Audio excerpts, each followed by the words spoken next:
దేశ రక్షణే వారి శ్వాస. స్వాతంత్ర్య వేళ మాజీ సైనికుల సేవలకు సెల్యూట్. Special story.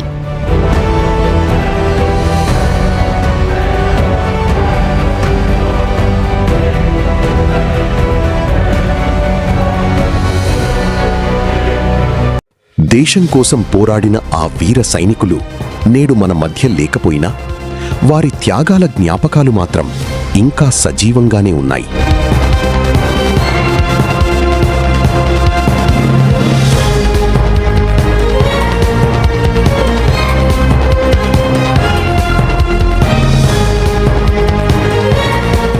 రెండవ ప్రపంచ యుద్ధంలో బ్రిటిష్ సైన్యం తరపున పోరాడిన కైకలూరు ప్రాంతానికి చెందిన వందలాది మంది సైనికుల కుటుంబాలు నేటికీ వారి త్యాగాల వారసత్వాన్ని కొనసాగిస్తున్నాయి. సుమారు 80 ఏళ్లగా భూముల హక్కుల కోసం ఎదురుచూసిన ఈ కుటుంబాలకు 22A నిషేధిత జాబితా నుంచి భూములను తొలగించడంతో ఎట్టకేలకు ఊరట లభించింది. అయితే భూముల సమస్య పరిష్కారమైన గృహవసతి, డ్రైనేజీ, తాగునీరు వంటి కనీస సౌకర్యాల కోసం ఈ మిలిటరీ కాలనీల ప్రజలు ఇంకా ఎదురుచూస్తూనే ఉన్నారు.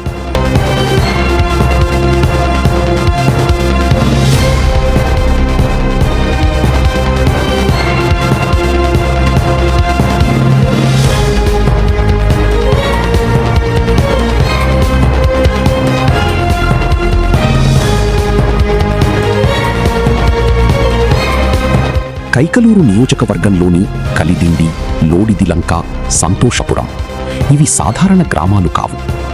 రెండవ ప్రపంచ యుద్ధంలో దేశం కోసం పోరాడిన వీర సైనికుల త్యాగాలకు నిలువెత్తు సాక్ష్యాలు. 1939 నుంచి 1945 వరకు సాగిన రెండవ ప్రపంచ యుద్ధంలో బ్రిటిష్ పాలనలో భారత్ నుంచి సుమారు 25 లక్షల మందికి పైగా సైనికులు మిత్రదేశాల తరపున యుద్ధంలో పాల్గొన్నారు. వారిలో కైకలూరు ప్రాంతానికి చెందిన సైనికులు కూడా ఉన్నారు. మద్రాస్ రెజిమెంట్ ద్వారా 1942 నాటి యుద్ధంలో పాల్గొని 1946లో పదవీ విరమణ చేసిన ఈ సైనికుల సేవలకు గుర్తింపుగా నాటి ప్రభుత్వం ఈ 3 గ్రామాల్లో ప్రత్యేకంగా మిలిటరీ కాలనీలను ఏర్పాటు చేసింది.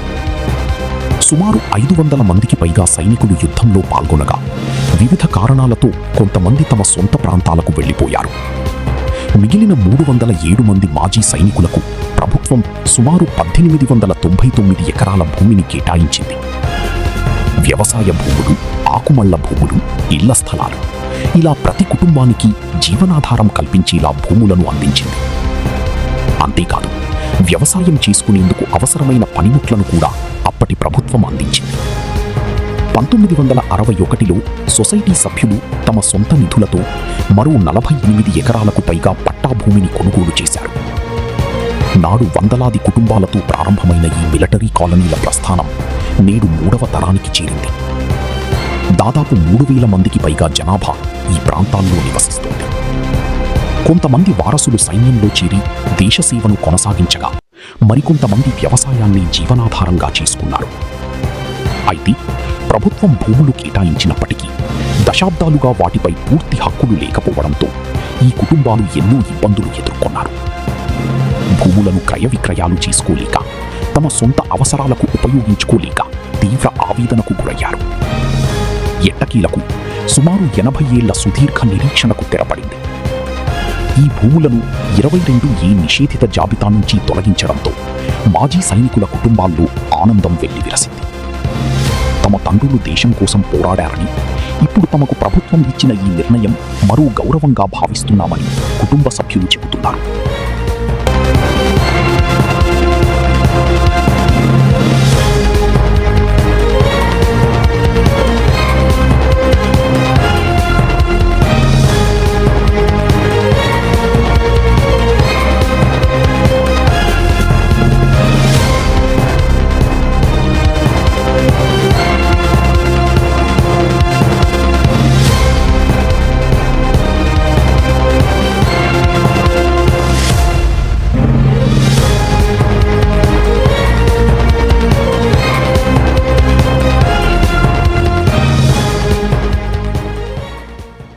కలిదిండి మాజీ సైనిక సొసైటీకి చైర్పర్సన్గా నేను నియమితులైనాను. నా పేరు కుచ్చరి విక్టర్ బాబు. ఈ సొసైటీకి మద్రాస్ రిట్రీట్మెంట్ ద్వారా మా తండ్రులను 1942లో రిట్రీట్లో రెండో ప్రపంచ యుద్ధానికి తీసుకున్నారు. వీళ్ళు రెండో ప్రపంచ యుద్ధం ముగిసిన తర్వాత 1946లో రిటైర్డ్ అయ్యి వచ్చినారు. వచ్చిన తర్వాత వీళ్ళకి ప్రభుత్వం, అప్పుడు బ్రిటిష్ ప్రభుత్వం వారు 1946లో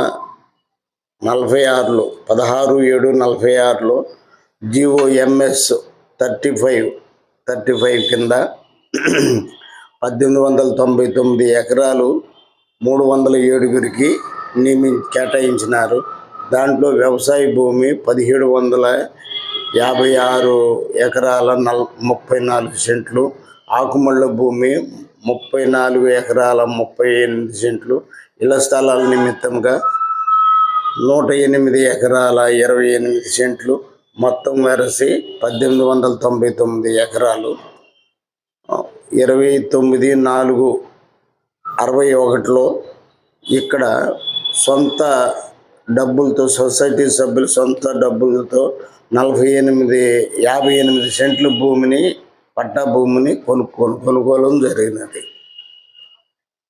అయితే ఈ 307 సంఘ సభ్యులు, వారి పిల్లలు ఇది 3వ తరం జరుగుతున్నది. ఈ 3వ తరం జరిగే టైంలో మొత్తం 3000 మంది గృహాలు నిర్మించుకొని 3 గ్రామాల్లో ఉన్నారు. కలిదిండి, లోడిలంక, సంతోషవరం 3 గ్రామాల్లో 100 మంది ఒక్కొక్క గ్రామానికి ఉండేవాళ్ళు 3000 మందిగా ఇప్పుడు అయ్యారు. ఇది 22Aని నారా చంద్రబాబు నాయుడు గారు ఎత్తేసినందుకు బాగా అందరూ సంతోషంగా ఉన్నారు.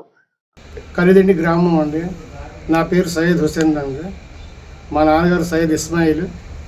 రెండో ప్రపంచ యుద్ధంలో పనిచేసి ఉన్నారండి. ఆయన 1941లో యుద్ధంలో వెళ్ళారు. ఆయన 1946లో వరకు చేశారు. ఆయన దాని నిమిత్తం ఆయనకి ఆ ప్రభుత్వం 5 ఎకరాల భూమి ఇచ్చిందండి. ఆ భూమి ఇవాటి వరకు మేమే సాగు చేసుకుంటున్నాము. అయితే కొన్ని మా 4 అన్నదమ్ములండి, మేము తలకొక అది పంచుకున్నామండి. మా అమ్మాయి పెళ్ళి 5-6 సంవత్సరాల క్రితం చేశానండి. అప్పుడు ఒక కొంట పొలం మా అమ్మాయికి ఇచ్చానండి. అప్పుడు రిజిస్టర్ అవ్వట్లేదని చెప్పి తెలిసింది. దానివల్ల మేము చాలా బాధపడ్డాము. చివరాఖరికి ఇప్పుడు కూటమి ప్రభుత్వం చంద్రబాబు గారి దయ వల్ల మాకు పట్టాలు వచ్చినాయండి. ఆనందంగా ఉన్నామండి, అందరూ సంతోషంగా ఉన్నామండి. నా పేరు అంబటి జేమ్స్ అండి. మా నాన్నగారి పేరు అంబటి యేసుదాసు. మా నాన్నగారు, నేను సంతోషపురంలో కాపురం ఉంటున్నాను. మా నాన్నగారు 1942 రెండో ప్రపంచ యుద్ధంలో మా నాన్నగారు ఆర్మీకి వెళ్ళారు. అక్కడి నుంచి 46లో డిశ్చార్జ్ అయ్యి ఇంటికి వచ్చారు.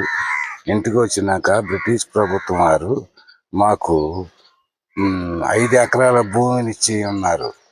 ఆ భూమి 22Aలో పడిపోయింది కనుక ఆ అప్పు తీరటానికి మేమందరం ఏకీభవించి ఆ ఎకరం భూమిని అమ్మటానికి ప్రయత్నిస్తే ఈ 22Aలో ఉన్న భూమి ఎవరు కొననని బాగా ఇబ్బంది పడిపోయామండి. ఇప్పుడు చాలా ఇబ్బందుల్లో ఉన్నాం. నారా చంద్రబాబు నాయుడు గారు మా కలిదిండి గ్రామానికి ఇచ్చేసి మాకు పట్టాలు ఇచ్చి ఉన్నారు. ఇప్పుడు మా భూమి మాకు రిలీజ్ చేసి మా భూమిని మాకు అప్పచెప్పి, సరే మీరు అమ్ముకోవటానికి మీకు ఈ రోజు నుంచి నేను మీకు అధికారం ఇస్తున్నానని చెప్పి మాకు చెప్పి ఉన్నారు. మాకు చాలా సంతోషంగా ఉంది. అయ్యా, మేము చాలా బాధల్లో ఉన్నాం. నారా చంద్రబాబు నాయుడు గారు వచ్చి మాకు ఈ మేలు చేసినందుకు మేమందరం కృతజ్ఞత కలిగి ఆయనకి మనవి చేసుకుంటున్నాను. దేశానికి ఏమైనా సేవ చేయాలని అనుకుంటే, అవసరం అయితే మేము మా బిడ్డలమే దేశానికి సేవ చేయడానికి సిద్ధంగా ఉన్నాం సార్. నా పేరు చెరుకూరి ఏలియా అండి. మాది కలిదిండి మండలం, ఎలట్రిపేట గ్రామం. మా గ్రామానికి ఈ పేరు రావడానికి కారణం, మా తాతలు 1939 నుంచి 1946 వరకు జరిగిన రెండవ ప్రపంచ యుద్ధంలో పాల్గొన్నవారు. వారు 1939లో నుండి కొంతమంది 39, 40, 41 ఇలా ఎప్పుడు వెళ్ళినా కానీ మరలా ఆ యుద్ధం అయిపోయిన తర్వాతే వారు తిరిగి వచ్చారు. వారి సేవలు గుర్తించి బ్రిటిష్ ప్రభుత్వం వారు 1945 యుద్ధం, రెండవ ప్రపంచ యుద్ధం తర్వాత వారికి పొలాలు స్థలాలు మా ప్రాంతాల్లో ఇవ్వటం జరిగింది. వారి సేవలకి అనుగుణంగా వారు ఆ పొలాలు స్థలాలు వారికి ఇవ్వటం జరిగింది. దాని ద్వారా మేమంతా ఇక్కడ స్థిరపడ్డాము. 1945-46 నుంచి కూడా వాళ్ళు ఇక్కడ వ్యవసాయం చేసుకుంటూ కొంతకాలం బ్రతికారు. వారికి వారసులంగా మేము ఈ గ్రామంలో జీవిస్తూ ఉన్నాం. మా గ్రామం పేరు మిలిటరీపేట అనే పేరు వచ్చినప్పటి నుండి వారు చేసిన సేవలకు అనుగుణంగా వారు బ్రిటిష్ వారు చేసినటువంటి సహాయంగా వారికి ఇచ్చినటువంటి పొలాలు స్థలాల్లో మేము వారసులుగా దాన్ని అనుభవిస్తూ ఉన్నాం. నా పేరు చెరుకూరి ఏలియా అని చెప్పినట్లుగా నేను 1984 జూలై నెలలో నేను కూడా ఆర్మీలో సేవ చేయడం జరిగింది. 2001లో మరలా రిటైర్డ్ అయ్యి వచ్చాను. మా పూర్వీకుల నుండి మేము ఆర్మీలో సేవ చేస్తూ ఉన్నాం. దేశ సేవ కొరకు సిద్ధంగా ఉన్నాం. ముందు చేసాం, ఇంకా ఏదైనా అవసరం వస్తే దేశ సేవ కొరకు మా పిల్లలు మేము సిద్ధంగా ఉన్నాం. ఈ మధ్య కాలంలో ఈ 22A అనేటువంటి ఆ యొక్క క్లాసు నుండి మా భూముల్ని చంద్రబాబు నాయుడు గారు విడుదల చేసి మాకు ఆ కుటుంబాలకి గొప్ప మేలు చేశారు. ఆయనకి ఎప్పుడు మేము కృతజ్ఞత కలిగి ఉంటాం. అయితే సమస్య ఇక్కడితో పూర్తిగా ముగియలేదు.